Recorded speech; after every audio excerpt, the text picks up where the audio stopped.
Thanks for joining the show today. My first guest of this episode is named Kris Mackerer D'Errico. She is the owner of Bella Beach Kids in Manhattan Beach, and I'm having her on the show because I read an article about a fundraiser they had in their downtown area that benefited the children of restaurant workers in their community. Thanks for being here, Kris. So good to see you too. Thank you so much for having me. I see your posts throughout the years of your store, and it's just one of those thriving businesses in downtown Manhattan Beach, and just happy that you've stayed in business all these years and continue to do the work that you do. Let's talk specifically about the recent fundraiser you had that I mentioned for the children of restaurant workers downtown, just trying to really pull together for the people who need it most. Yes, I think during this time, we can all sit back and we try to count our blessings, whether they're large, small, having daily gratitude. And our restaurants have been through so much. The word we use much these days is the word pivot, and they have pivoted. And, we are very fortunate in Southern California to have beautiful weather, and they have built all these beautiful outdoor dining decks and really have followed all of the safety protocols. And then when the health mandate came down that they were going to have to close all their outdoor dining right before Christmas, when times are tough, people's savings are depleted, we just really wanted to get behind our local restaurant workers whose shifts have been cut, or who maybe weren't there as servers, they were being laid off. So really, as a community with Manhattan Beach and my shop, Bella Beach Kids, we decided to do a toy fund and toy drive and help spread happy holidays this year, the Holiday Happy Fund. And I read the article that was written about the work that you did and what was accomplished. Can you talk about a bit about the responses you received from those workers and the idea that you were stepping up to help them? Well, we have over 40 restaurants in about a 4-block radius of downtown Manhattan Beach, and the response has been overwhelming. They are so full of gratitude for people really going out of their way to spread happy this year, and to continue to pay it forward, to share our blessings with others. There's a gal who works at Petros, Jasmine. She had her baby girl 2 years ago on Christmas Eve. We were actually dining at Petros. So she was one of the people, and she ran out to have her baby. So she was one of those people that I thought of. When you live in a small town, you're really connected to the restaurants and the community. I have my shop down here. I grew up in Manhattan Beach. I've lived here since I was 10 years old. And thinking about what do we want our town to look like when we sort of come out of this, we really do need to gather behind our restaurants, our local shops. Amazon will still be here, but if you really thought, well, hey, if my favorite Mexican food restaurant wasn't there, or the place I've been going to forever wasn't there when we come out of this, that would really be a travesty. So our community is doing everything we can to get behind the shops and the restaurants. And a lot of people don't think of places like Manhattan Beach as a small town because you're part of such a large city, the outskirts of a large city. So it is that small town feeling, I know, because I've been down there. I think anytime there's a downtown area where people shop and dine, there's the sense of community, and you've been able to maintain that. So you've been in business at Bella Beach Kids for 12 years now. So yep, you've seen a lot. Years. You've seen a lot. You made it through the recession. You've made it through a pandemic. And it seems to me you'll make it through just about anything because of the sense of community that you not only help build, but are a part of every day in business, whether businesses are operating at full capacity or not. And you definitely speak to something in small town and Main Street America, and what does a downtown mean? Small, big, large, but it's the heart of our community. And many of the restaurant owners and the shop owners and the local businesses, they live here. This is where we've invested our time, our money. So it really is a community, and everyone is really stepping up right now to do what we can to make it thriving, to make it a place we can all come back to. So you talk about community. There's a gal that works at a favorite restaurant in town, Uncle Bill's Pancake House. It's been here forever. It's a place that when kids come home from college, you go to Uncle Bill's to get your breakfast fix. And Lindsay works there. She's worked there, I don't even know how long, 30 years. I've known her since she was probably 5 years old. She's got 2 kids. She's a waitress in town, just like this beautiful red hair, this beautiful smile. So she's also someone we thought of with her kids, and what was Christmas going to mean to them this year. Many of our restaurant employees are just trying to pay their bills, pay their rent. And Christmas is something that we just wanted to be able to help spread joy. There's another guy in town. So these are all the community stories, because you know the people's names, you know their stories, you know their lives. Rico is a bartender at Shellback Tavern, and his brother-in-law passed away from COVID this summer. And Rico has 4 kids of his own, and he and his wife adopted his 5 nieces and nephews and took them in. Wow. So he now has 9 children. So, you know, it's these stories that really get you, that just make you want to do better and be able to help. Well, we're airing this show during the week of Christmas, and part of why I wanted to do that is, you know, or just before Christmas, because it still gives people an opportunity to make a difference in their community, not during the holidays, just during the holidays, but even long after, because this isn't going away anytime soon. And it's communities like yours and ours that will make it through, because we're supporting local small businesses in our downtown and our small town too. So thank you for being here, Kris. I really appreciate it.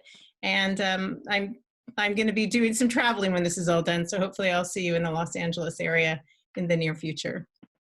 Thank you so much. Look forward to seeing you. Yes. Merry Christmas. Happy Merry holidays. Christmas. Have a wonderful day. Thank you. Bye.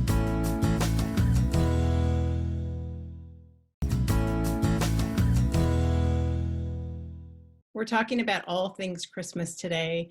And I recently read a little story posted by a woman named Glenda Bishop. She works at Quincy Valley Medical Center here in Quincy, Washington. And it was a lovely story about something that lingers in her life because of the things her mom taught her. And I thought we could share it with you. Thanks for being here, Glenda. Thank you, Lisa. What a privilege. Oh, thanks. I really enjoyed the story. We talked about the cookies from your mom's recipe and you passing that along to your daughter and your family. So talk about the story behind all of that, please. I'd love to. So my family moved from Minneapolis to Iowa when I was just starting junior high. So I was 12, and a little tiny community, much smaller actually than Quincy. And a lady in the church where my dad was a pastor would bring these very small little molasses anise cookies called pfeffernuss to church all the time. And she shared the recipe with my mom, and it became a family favorite. So when I say, you know, for 46 years, I've been enjoying these cookies, it's 46 years.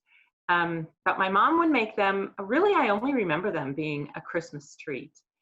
And they are tiny. I mean, like. Yeah, let us see. Let us see your pretty bowl. There you go. Here's a little bowl of these. They're called pfeffernuss, and they do have that little anise licorice taste to them.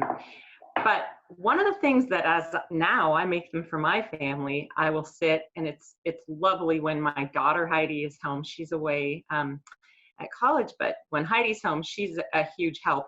A, because she loves them, and B, because she's just as meticulous as I am. And the written recipe that I have from my mom, she carefully typed out that this batch should make you 500 cookies, and you should get 100 cookies on a cookie sheet. And so that's the challenge. So make it happen. The other night we did make these, and it was, 9 rows across and 11 long, so there were 99. And then the goal was who got to be the person to put the odd cookie on to make 100. But when I was growing up, at Christmas time, Mom would make these, and my sister and I both had paper routes there in Sumner, Iowa, where we lived, and mine was 3.5 miles, and we walked that route in the winter. But one of my fondest memories, and I can just taste how it tasted in the cold, when you're breathing in that below zero sometimes temperatured air, and it's freezing inside of your mouth as quick as you breathe. But I would shove a handful of these in my coat pocket, and the goal was always to make them last for the entire route. So just one at a time, suck on them and make them last, make them last, make them last until we got home. And when I was making these the other night, I just thought, I don't think my mom got nearly enough credit for the work that she did, making hundreds, thousands. Year of after these. year. Well, Yeah. when we were talking about doing the show, you and I were private messaging, and you shared with me that your mom now is in the midst of COVID. She's about 8 days in, 80 years old. And That's right. so far, so good. She's doing okay. Not perfect, but okay. And She so is doing okay. for the people who are away from their family during this time, for the people who have a family member far away who's battling COVID, and during the holidays, I just wanted to have you on because you have a really good perspective, and your family's still able to rally around your parents and support them even though you're so far away. And how has that been for you, and what advice do you give to someone who's going through the same thing? Well, first of all, it is amazing what technology has allowed, and to talk my parents through video chats, and to, after 8 or 9 attempts, to hear that glee when they hit the right button and they can see us and we can see them. So I am so thankful for the technology that connects us across 3,000 miles. It's also been so helpful that I do have a sister who's close, and she can be hands and feet for me. Not everybody has somebody who's close. So my sister is, and then I have a brother and sister-in-law in Minnesota. So they all really reach out. But I have found such comfort in the little things. I found comfort in these recipes that my mom has shared, and to do for my family what my mom so carefully and thoughtfully did for us, hoping to extend that into another generation. And then to find small ways, to send small packages like my mom did when my children were growing up, just send little things to help decorate the home or bring cheer there. It's not perfect.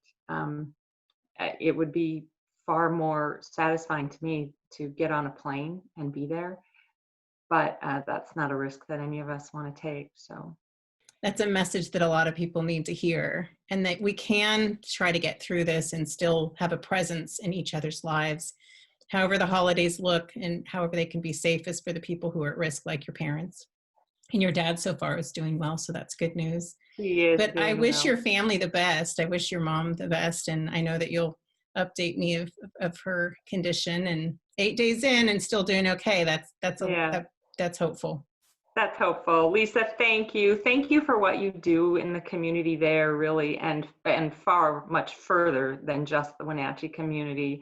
You are a blessing. Oh, And thank you. thanks for this chance. I really Yes. appreciate it. You can share it with your parents. I will, yeah. Well, have a Merry Christmas and take good care. Thank you, Lisa, and Merry Christmas to you. Bye-bye.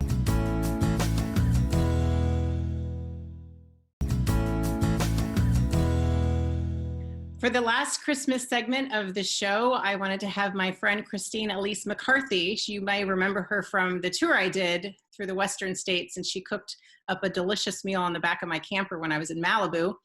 Today, she's with us from her kitchen in Hollywood, California, and she's going to whip up something delicious, a dessert for Christmas. Thanks for being here, Christine. Thanks for having me. So we aren't cooking anything. You're going to make a dessert that can be used for any holiday season or any time, really. Mm-hmm. And just kind of tell us what you've got there and what your plan is. And yeah, thanks for being here.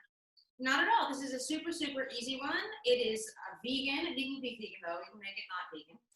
Vegan strawberry cheesecake dip. It just basically requires being mixed up. I'm going to use this stand mixer because it's beautiful. My mom bought it for me, and I'm in love with it. And it's my favorite color. It is beautiful, and that's one of my favorite colors, too. Yeah, I'm all about it. So, but you could do it with a hand mixer. You could do it in a food processor. You could probably even do it just if you had a lot of elbow grease. You could do it with a fork and a bowl. But the more motor you have, the easier it is to get it done. And it's super, super, super easy. It's only, how many ingredients? 1, 2, 3, 4, 5, 6 ingredients. They're all easy to find, especially if you don't make it vegan. And what you do basically is, I'm making a half version of this recipe because I have to eat it and I don't need a giant bowl of cheesecake dip sitting calling my name. So make a half portion, but if you're gonna have it for a party or on a buffet or whatever, I would double it up. So tell us the ingredients you have there. So I have 4 ounces of cream cheese. I have a 1/4 cup of sour cream. I have 1/2 cup of powdered sugar. I have the zest of 1/2 lemon. If you don't have one of these microplaners, you can get them on Amazon for like $10 or something. They're fantastic. They make zesting a breeze, and they really get a nice, really, really fine lemon zest. And I'm gonna add a little vanilla to it, just because I like vanilla. And then a jar of strawberry preserves. You could make any flavor. You can make a blueberry, any flavor you like. I'm just doing strawberry because it's traditional, but that's any jam or jelly would work. And that cream cheese, when I was looking at the recipe, it's softened. It's room temperature. Yes. Yes. Although it wouldn't need to be. I guess it would get itself whipped into a warmness from the motor of the machine you're whipping it up in. Yeah. Tell us a little bit while you do this, when you start to put together. So you have a YouTube channel and you have a show. Tell us a bit about that. And just for one, you're a fabulous cook, but you're also a wonderful photographer. So anytime you make anything and you share it, it looks absolutely delicious. So tell us about your show and how you got that started. And you do it right there from your kitchen, just like we're doing now. Yeah, I do. It's exactly. So this is the angle you see it all from. And I had a blog. I gave up meat in the 80s, but I was pescatarian for like 30 years. And I started a blog sort of on a whim because I like photographing food and I like cooking. And people would say, "Oh, that's really beautiful. How do you make it?" So I thought, why not just make a blog, and then I have somewhere to point them when they ask the question. I did that for a couple of years, and then it started to feel really stagnant for me. I don't monetize any of this stuff. The blog isn't monetized. The channel's not. It's monetized technically, and they do run ads, but I don't have a following large enough for it to make any money for me. It's really just a labor of love. The blog got sort of stagnant, so I thought, again on a whim, I know what to do. I'll start a channel. I didn't have a camera. I didn't have a mic. The first 12 episodes of the show are really technically challenged. Sound is no good. It took me a bit to get my editing chops together and get all my technical stuff together, but it's a vegan cooking show, but it's not a vegan cooking show geared toward vegans. I don't believe in preaching to the choir, really. There's no angle in that. It's a channel meant for people who are curious about being vegan or have become vegan newly, whether I have a friend that had a heart attack, he's medically induced vegan, and I know that people, parents, kids come home from school and declare themselves vegans, and parents don't know what to do with that. And there's a lot of reasons you care about animals, which is why I do it. The planet's good for the planet. There's a lot of reasons to do it, or to dabble in it and just cut back on meat here and there. I think everybody wants to cut back a little bit, right? And so the idea is to make dishes that are familiar, but vegan. So it's a orange chicken. I think I made orange chicken or something on your. Yeah, we did. We made a chicken, and I remember the peppers that we put in. And it was delicious though. I couldn't tell the difference really. And that's another thing that I think you use in your channel is like, here's the option that's vegan and here's an option that isn't, but you're trying to create this palette of food that's delicious no matter what. Delightful, delicious, Delovely is the name of your channel and your show. So let's start putting it together and see. It's a pretty simple recipe. We wanted to do something that wasn't going to require a lot of time. And so yummy. I'm just putting in the cream cheese. That's 4 ounces of cream cheese. I'm putting in 1/2 cup of powdered sugar. I'm gonna turn that a little bit around a little bit.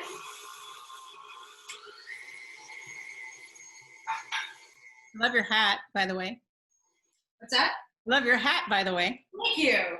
I got this hat in Boston. It's a bunch of girls went to go see Lady Gaga in Boston, and they had this custom local hat maker in Jamaica Plain in Boston make this pink Joanne hat from the cover of that album. They got like 10 of them, and they didn't buy the last one, and I love this hat. So it's a custom-made Lady Gaga hat. Yes, big score. So now I'm going to add the 1/4 cup of sour cream. Now, is this a recipe you came up with, or is it something you got somewhere and modified, or? It's, I was inspired by it. I heard somebody talk about it. I was like, I think that I can do that And it's no baking involved or nothing. It's sort of inspired by and then just made vegan. But again, it's way cheaper to make this not vegan. Vegan cream cheese and vegan sour cream cost way more than the real dairy versions cost, but they taste the same, the texture's the same. So then I'm gonna add a drop or so, maybe a half a teaspoon of vanilla, and then the lemon zest, and just whip it around until it's combined, really, until it's sort of light and fluffy and the sugar gets totally incorporated. And then you put it in the bowl you're going to serve it in, and then take about a half a cup, a couple tablespoons or whatever of the jam, whatever you're doing, and just swirl it through. And that's it. That's the recipe. For dipping, graham crackers would be sort of the traditional thing, because graham cracker crust is typically what you have on a cheesecake. I happen to really like these McVitie's digestive things, and I'm surprised to find that they're vegan. I could eat these. I could eat the whole box. These I shouldn't have them in the house. They're dangerous for me. You can dip strawberries in it. You can dip fruit in it. You could dip chocolate in it. You could dip vanilla wafers, lemon cookies, the cheap BS cookies that generic brand vanilla wafer, generic brand lemon wafer would work. There's enough flavor in the recipe to you can dip anything you want into it, just for that bite, that crunch. Yeah, exactly. And so you swirl the jelly, the preserve through it, as opposed to layering over the top. Correct. So and if I put it in there now, it would turn the whole thing pink, which isn't a problem. You could stick the jam in here and make the whole thing pink, and it wouldn't be a problem. But I think swirling it through just makes it a little bit prettier. And you could, if you were feeling crazy, you could put some pomegranate seeds or something on top to make it look a little bit prettier. And it's, with the red and the white, is really Christmassy and nice too. I wanted to address your flattering my food photography. The food photography is super important. But there's a woman that makes me kind of crazy on Instagram that calls all of her food photos food porn, and they're like the ugliest photographs of food I've ever seen. It looks like really vile, like brown mush and terrible. Nobody's gonna want to be inspired. No one's inspired to make anything or try it if it looks ugly. Having it, your appetite starts with your eyes. So if it doesn't look beautiful, you're not going to inspire anybody to make it. So I think it's really, really important that Pinterest is a great inspiration to learn how to photograph food. I'm sort of self-taught, but inspired by the great food photographers out there. I think it's really half the battle is how it looks. Well, I think it's part of why, you just made me think of something. It's part of why we enjoy food more when we're out to a restaurant, perhaps, maybe not in your house, because maybe you serve yourself up, a nice plate with all the garnishes every time or most of the time. But I know for me, when I'm preparing at home, I'm kind of like just putting everything on the plate. And you go to a restaurant and they put, make it, it's a decoration. It's art, like you said. And so maybe that's part of why we enjoy eating out sometimes more than at home. It just seems a bit like we're getting pampered, but the presentation changes. Absolutely. So, presentation is really everything. I see we've got just a couple minutes left, but tell me what you got there. What other ideas you got there? This is champagne with a little splash of Campari in it. I like Campari. It's super medicinal and not for everybody, but I like it.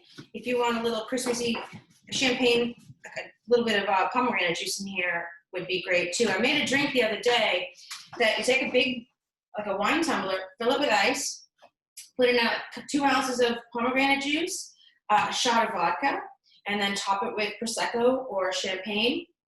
And then you garnish that drink with cranberries and pomegranate seeds and a sprig of rosemary. The rosemary or mint, either one, they both have a sort of a Christmassy look and a Christmassy aroma, and it makes the drink look holiday-like. It looks festive. Well, thank you so much. I always love seeing your posts and seeing all the good stuff you make, so I'm glad to share it with our audience. Have a very Merry Christmas, and thanks for sharing your talents with us. Not at all. Thanks for having me. Merry Christmas.